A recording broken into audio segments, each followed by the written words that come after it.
example, the other limit is the 200 UTM-free, which is the hourly limit.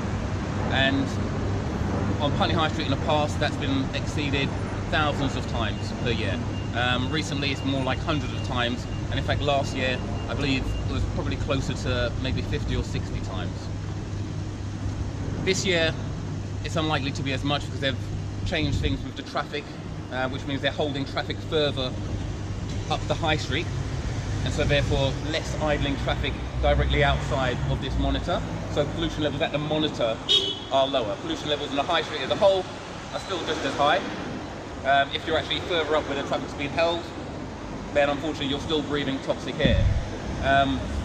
In terms of the 200, again, when we talk about that being a limit and people say, well, it's a legal limit, it's more than just a legal limit. When it's 200, it's a toxic gas. No human exposure is what the World Health Organization say, and yet when this exceeds 200, it's like, oh, we've exceeded that limit. We need to start taking this a lot more seriously, because when we talk about the limit, say 200, that's at this height, and as you can see, it's actually recording pollution taller than me. I'm 6'3". My son is a metre height, so he's that much closer to the exhaust of the vehicles, which are actually the source of this pollution. Babies in buggies, they're less than a metre from the ground, sometimes 0.5, 0.6, 0.7, depending on how low the buggy actually is.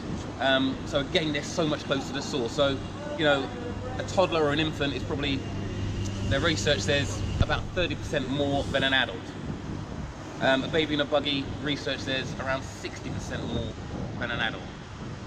So when this is saying it's toxic levels, then for a child, you know, I use the word poison, because if it's toxic for an adult and a child is getting 60% more, then that's poisonous. Now, if it's just a one-off, you could say it's not going to do much harm, but if it's every day, they're going to school, they're breathing this. Every day that they're coming to the high street and they're travelling and they're along this road, it builds up over time, and this is what's destroying children's lungs. It's damaging children's lungs.